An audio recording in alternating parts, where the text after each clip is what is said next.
ሰማያዊው የሜዲትራኒያን ባህር ግርማ ሞገስ ካላቸው ተራራዎች ጋር የሚሳሳምባት፣ አየሩ የባህር ሽታና የውድ ሽቶች መዓዛ የሚቀላቀልባት፣ በመንገዶቿ ላይ የሚንሸራሸሩ መኪኖች ከመኪናነት በላይ የጥበብ ሥራ የሆኑባት አንዲት ሀገር አለች። ይቺ ሀገር በስፋቷ ከአንዲት ትንሽ የገጠር እርሻ መሬት የምታንስ፣ በውስጥ የያዘችው ሀብት ግን መላ ዓለሙን ሊያስደምም ይችላል። ዛሬ የምናወራው ስለ ሞናኮ ነው። ይቺ ቅንጣት ታክል ሀገር በዓለም ካርታ ላይ እንደ አንዲት ነጥብ ብትታየም በቢሊዮነሮች ዝርዝር ላይ ግን እንደ አንድ ግዙፍ ሀገር ትታያለች። ዛሬ በዚች ሀገር ጎዳናዎች ላይ አብረን እንመላለሳለን፣ ሚስጥራዊነቷን እንፈትሻለን፣ እንዲሁም በወርቅ የተለበጠውን የቅንጦት ሕይወቷን በዝርዝር እንመለከታለን። ለቻናላችን አዲስ ከሆናችሁ ሰብስክራይብ፣ ቪዲዮን ላይክ በማድረግ እንጀምራለን። አብራችሁን ቆዩ።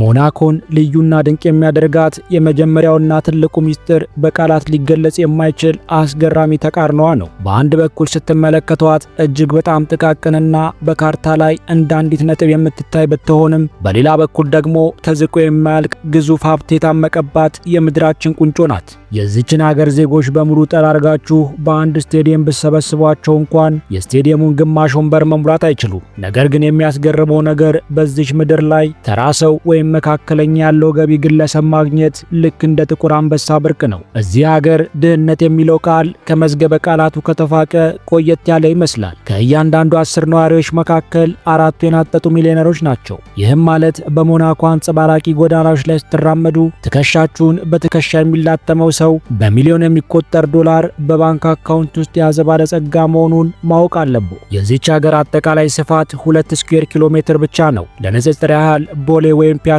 ያለ ሰፈር ከሞናኮ በስፋት ይበልጣል። ይሁን እንጂ በዚህ ቅንጣት ታክል መሬት ላይ ከ37000 በላይ ሰዎች ተፋፍገውና ተጠጋግተው ይኖራሉ። የሚገርመው ግን ይህ መጨናነቅ እንደሌላው ዓለም የችግርና የድህነት ውጤት ሳይሆን የሀብት የቅንጦትና የጥረት ማሳያ ነው። እያንዳንዱ መሬት በሚሊዮን የሚቆጠር ዋጋ ይወጣለታል። ሞናኮ ማለት በቃላት ሲገለጽ በምድር ላይ ያለች የቢሊዮነሮች ታላቅ መጫወቻ ሜዳ ናት። ሀብትና ውበት ተጋብተው ቅንጦትና ሰላም ተዋህደው የሚኖሩባት አስገራሚ ሀገር ነች። አሁን ደግሞ እጆቻችንን ኪሳችን ውስጥ ከተን ያንን ንጹህና የባህር ሽታ የቀላቀለ የሞናኮን አየር እየተነፈስን ወደ እነዚያ አንጸባራቂ ጎዳናዎች እንውረድ። የሞናኮ ጎዳናዎች ዝም ብለው ተራ አስፓልት አይደሉም። የዓለማችን እጅግ ውድ መኪናዎች የሚታዩባቸውና በመሬት ላይ የተዘረጉ ክፍት ሙዚየሞች ናቸው። በሌላው ዓለም አንድ ፌራሪ ወይም ላምቦርጊኒ ለማየት መጽሔት መግለጥ፣ ኢንተርኔት መጎርጎር ወይም የሆሊውድ ፊልሞችን ማየት ሳይኖርባቸው አይቀርም። እዚህ ሞናኮ ግን እነዚህን የጥበብ ውጤቶች በየማዕዘኑ ተደርድረው ሲያገኟቸው ምናልባት የመኪና ኤግዚቢሽን ላይ ነኝ እንዴ ብላችሁ ራሳችሁን መጠየቃችሁ አይቀሬ ነው። ቡጋቲ፣ ሮልስ ሮይስ እና አስቶን ማርቲን እዚህ ሀገር እንደ ሰማያዊ ታክሲ ወይም እንደ ላዳ በየመንገዱ ተዝረክርከው ታያላችሁ። የመኪናዎቹ ሞተር የሚፈጥረው ድምፅ እንደ ሙዚቃ ጆሮን ሲያባብል፣ ቀለማቸው ደግሞ ከፀሐይ ብርሃን ጋር ተዳምሮ ዓይንን ያጭበረብራል። ነገር ግን ከነዚህ ግርማ ሞገስ ካላቸው መኪናዎች በላይ ልባችሁን በድንጋጤና ባድናቆት የሚሞላው ሌላ ትልቅ ሚስጥር አለ። እሱም የሀገሪቱ ፍጹም ሰላም ነው። በሞናኮ ውስጥ ስርቆት የሚለው ቃል ከአረጋውያን ተረት በስተቀር በተግባር አይታወቅም። ስርቆት እዚህ ሀገር ትዝታ ሆኗል። እስቲ አስቡት፣ በሚሊዮን የሚቆጠሩ የሚገመትና የብዙ ሰዎችን ሕይወት ዘመን ድካም የሚተካውን ቅንጡ መኪናዎትን ቁልፉ እንዳለ መኪናው ላይ ለግተው ለሾፒንግ ወይም ለቡና ቢሄዱ ምን ሊፈጠር ይችላል? በሌላው ዓለም ቢሆን መኪናችሁ ብቻ ሳይሆን የቆመበት አስፓልቱን ጭምር ሊሰርቆት ይችላሉ። እዚህ ሞናኮ ግን ለሰዓታት ቆይታችሁ ስትመለሱ መኪናችሁን ካቆማችሁበት ቦታ ፍንክች ሲያይል እንዲያውም በሰላም ሲጠበቅላችሁ ታገኙታላችሁ። ማንም አይነካባችሁም፣ ማንም አይሰርቅባችሁም። ሌላው ቀርቶ በመኪናው ውስጥ ውድ ዕቃችሁን ብትረሱ እንኳን ሰው ይወስድብኛል የሚል ስጋት ከውስጣችሁ ድርሽ አይልም። ይህ ሰላም ግን እንዲሁ በአጋጣሚ የመጣ አይደለም። ሞናኮ በዓለም ላይ በሰው ብዛት ሲሰላ ከፍተኛውን የፖሊስ ቁጥር የያዘች ሀገር ናት። በየጎዳናውና በየህንፃው ስር የተተከሉ ረቂቅ ካሜራዎችና በሲቪል ልብስ የሚንቀሳቀሱ የጥበቃ አባላት ሀገሪቱን ከመላው ዓለም ወንጀል የተጠበቀች አስማታዊ ደሴት አድርገዋታል። ለዚህም ነው የምድራችን ቢሊዮነሮች ሀብታቸውን ብቻ ሳይሆን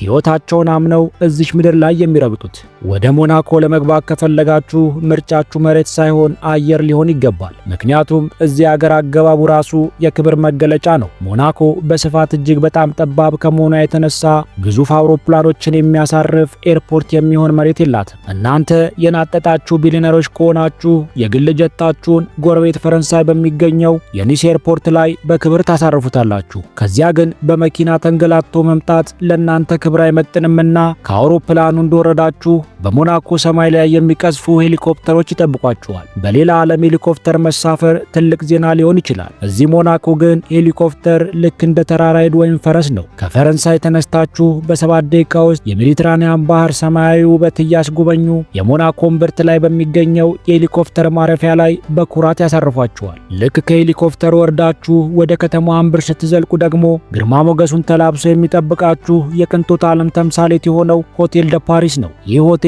ዝም ብሎ ማረፊያ አይደለም። እሱማ የታሪክ የጥበብና የሀብት መፍለቂያ ነው። እስኪ ለአፍታ ተረጋግታችሁ ይህንን አስሙት። በዚህ ሆቴል ውስጥ በዚህ አልማዝ በሚያብረቀርቁ መብራቶች በደመቀው ክፍል ውስጥ አንዲት ምሽት ብቻ ለማደር 40,000 ዩሮ መክፈል ይኖርባችኋል። በዛሬው ምንዛሬ ተመን በባንክ ደረጃ እንኳን ቢሰላ ከአንድ ምሽት አዳር ጀርባ ከ7.4 ሚሊዮን የኢትዮጵያ ብር ገደማ በላይ ፈሰስ ታደርጋላችሁ ማለት ነው። አስቡት። ይህ በሚሊዮኖች የሚቆጠር ገንዘብ የሚከፈለው ለሳምንት ቆይታ አይደለም፣ ለአንድ ሻይ መጠጫ ወይም ለቅንጦት ቁርስም አይደለም። ይህ ዋጋ የሚከፈለው ለአንዲት አጭር ምሽት በዚያ ንጉሣዊ አልጋ ላይ ለጥቂት ሰዓት ጋደም ብሎ አይንን ለመጨፈን ብቻ ነው። በዚያ ገንዘብ በአገራችን ምን ያህል ነገሮች ማድረግ እንደሚቻል ስታስቡት የሞናኮ ውድነት ያስገርሞታል። ወደ ሆቴሉ ውስጠኛ ክፍል ስትዘልቁ ደግሞ አይኖቻችሁ የሚያርፍበት እያንዳንዱ ቁስ የጥበብ ሥራ ነው። የወለል ንጣፎቹ ከውድ ማርብል የተሰሩ፣ ግድግዳዎቹ በወርቅ ቅብ የተጌጡ፣ መጋረጃዎቹ ከሐር የተፈተሉ ናቸው። እዚህ ሆቴል የሚመጡት ሰዎች ሂሳብ ስንት ነው ብለው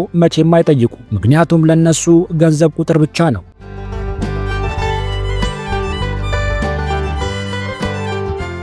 አሁን ደግሞ አንድ አስገራሚ ነገር ልንገራችሁ። ለምንድነው የዓለማችን ቁንጮ ባለሀብቶች፣ ታዋቂ ስፖርተኞች፣ የንግድ አውራዎች በዚህ ጥቃቅን ሀገር ውስጥ ለመታቀፍ የሚጋፉት? ለምንድነው ስፋቷ ከሰፈር ለማይበልጥ መሬት ሲሉ በ100 ሚሊዮን የሚቆጠር ዶላሮችን የሚከሰክሱት? እንግዲህ ዋናው ሚስጥር ያለው አንድ ባለ 3 ሄክታር ላይ ነው። እሱም ግብር ይባላል። በሌላው ዓለም ሰርታችሁ ደክማችሁና ለፍታችሁ የምታገኙትን ገቢ መንግስት የገቢ ግብር እያለ ከግማሽ በላይ ሊካፈላችሁ ይችላል። ሞናኮ ውስጥ ግን ህጉ ሌላ ነው። እዚህ ሀገር መኖር ከጀመራችሁ ወይም ዜጋ ወይም ነዋሪ ከሆናችሁ መንግስት ከሀብታችሁ ላይ አንዲት ሳንቲም እንኳን ግብር ብሎ ያወስድባችሁ።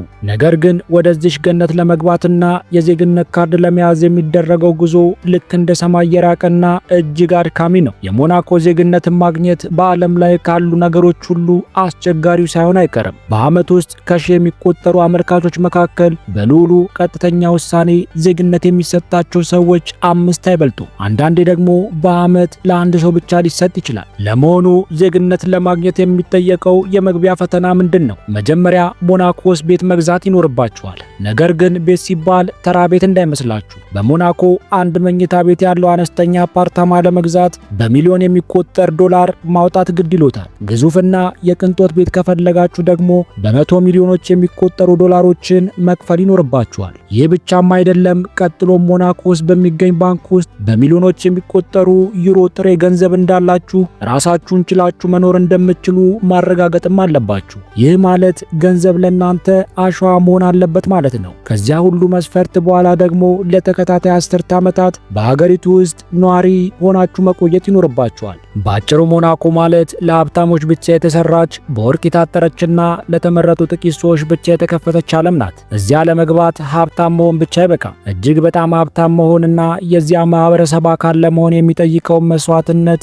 መክፈል ይጠይቃል። ይቺ ሀገር ለአንዳንዶች የመጨረሻው የቅንጦት ጥግ ስትሆን፣ ለሌሎች ደግሞ በምስል ብቻ የምትታይ የማይደረስበት ህልም ናት። ስለ ሞናኮ ስናስብ መጀመሪያ ወደ አእምሯችን የሚመጣው የሚያብለጨልጩ ካዚኖዎች፣ በባህር ዳርቻ ላይ ያሉ የቆሙ ግዙፍ ያቶች፣ በሚሊዮን ዶላር የሚቆጠሩ መኪናዎች ናቸው። ነገር ግን ከዚህ ሁሉ የብረትና የድንጋይ ቅንጦት ጀርባ ይቺ ሀገር የሚያሰኝ አንድ ትልቅ ሚስጥር አለ። እሱም ህዝቦቿ ናቸው። እዚህ ጋር ብዙዎቻችን ትላልቅ ስህተቶችን እንሰራለን። ሞናኮ ውስጥ የሚኖሩ ሁሉ ሞናኮዊ ይመስሉናል። ነገር ግን እውነቱ ሌላ ነው። በሀገሪቱ ውስጥ ከሚኖሩ 37000 ሰዎች መካከል እውነተኛ የሀገሪቱ ዜጎች ቁጥራቸው ከ9000 አይበልጥም። እነዚህ 9000 ሰዎች የሀገሪቱ ባለቤቶች ናቸው። የቀሩት 28000 ሰዎች ከመላው ዓለም የመጡ በሀብታቸውና በዝናቸው የሀገሪቱ ነዋሪነትን ያገኙ የውጭ ዜጎች ናቸው። እውነተኛዎቹ የሞናኮ ዜጎች በጣም ኩሩና ባህላቸውን የሚወዱ ናቸው። የራሳቸው ሞኔጋስኮ የሚል ሚስጥራዊ ቋንቋም አላቸው። ይህ ቋንቋ በትምህርት ቤቶች ውስጥ በክብር የሚሰጥ ሲሆን ዜጎቹ እርስ በርሳቸው የሚግባቡበትና ማንነታቸውን የሚገልጹበት መሳሪያቸውም ነው። የሚገርመው ግን መንግስት ለነዚህ 9000 ዜጎች የሚሰጠው ጥበቃና እንክብካቤ ነው። ሞናኮ ውስጥ ድሃ ዜጋ የለም። አንድ እውነተኛ ዜጋ የኢኮኖሚ ችግር ቢገጥመው እንኳን መንግስት እጅግ በጣም ዘመናዊ የሆኑ ቤቶችን በዝቅተኛ ኪራይ ያቀርብላቸዋል። ጤናና የትምህርት አገልግሎታቸው እስከ ጥጉ የተሟላ ነው። እነሱ በሚሊዮኖች መሃል የሚኖሩ የሀገሪቱ መኳንንቶች ናቸው። የሞናኮን ህዝብ ልዩ የሚያደርገው ሌላው ነገር የእድሜያቸው ርዝመት ነው። በዓለማችን ላይ ረጅም ዕድሜ የሚኖሩባት ሀገር የትኛዋ ትመስላችኋለች? ጃፓን ወይስ ስዊዘርላንድ? መልሱ ሞናኮ ካላችሁ ትክክል ናችሁ። የሞናኮ ነዋሪዎች በአማካኝ እስከ 89 ዓመትና ከዚያ በላይ ይኖራሉ። ይህ የሆነው ደግሞ ዝም ብሎ አይደለም። የሞናኮ ህዝብ ለአመጋገብና ለጤና ያለው ጥንቃቄ እጅግ ከፍተኛ ነው። ትኩስ ምግብ፣ ከጭንቀት የጸዳ ህይወትና ዓለማችን ላይ ያሉ እጅግ ዘመናዊ ሕክምና መገልገያዎች ህዝቡን ዕድሜ የቀጠሉ ሚስጥሮች ናቸው። እዚህ ሀገር ስትመላለሱ የ90 ዓመት አዛውንት በባህር ዳርቻ ላይ ሲሮጥ ወይም ሲዋኝ ማየት የተለመደ ትዕይንት ነው። ሞናኮ ውስጥ ማርጀት ማለት መጃጀት ሳይሆን በቅንጦትና በጤና መብሰል ማለት ነው። ይህን ያክል ስለ ህዝቧ ትንሽ ካወጋን ወደ ኋላ መለስ ብለን አስገራሚ ታሪኳን ልንገራችሁ። የሞናኮ ታሪክ የሚጀምረው ዘሮክ ተብሎ በሚጠራው ግዙፍ ድንጋያማ ቋጥኝ ላይ ነው። በ13ኛው ክፍለ ዘመን ይህ ቦታ በጀኖዋውያን ቁጥጥር ስር ነበር። ነገር ግን በጥር 8 ቀን 1297 ዓመተ ምህረት አንድ አስገራሚ ድራማ ተከወነ። ፍራንሷ ግሪማርድ የተባለ ሰው መነኩሴ መስሎ በመልበስና ሰይፉን ከካባው ስር በመደበቅ የሞናኮ ምሽግን በር አንኳኳ። ዘበኞቹም የእግዚአብሔር ሰው ነው ብለው በሩን ከፈቱለት። ፍራንሷ ግን መነኩሴ ሳይሆን ጦረኛ ነበር። እንደገባም ዘበኞቹን ገድሎ በሩን በመክፈት ጦሩን አስገባ። ይህ ሰው ማሊዚያ ወይም ተንኮለኛው ተብሎ መጠራት ጀመረ። ዛሬም ድረስ በሞናኮ ቤተ መንግስት አርማ ሁለት ሰይፍ የያዙ መነኩሴዎች የሚታዩት ለዚህ ታሪካዊ ክስተት መታሰቢያ ነው። ከዚያ ቀን ጀምሮ ግሪማልዲዎች ሞናኮን መግዛት ጀመሩ። ሞናኮ ለዘመናት በታላላቅ አገር መካከል እንደ ኳስ ስትገፋ ቆይታለች።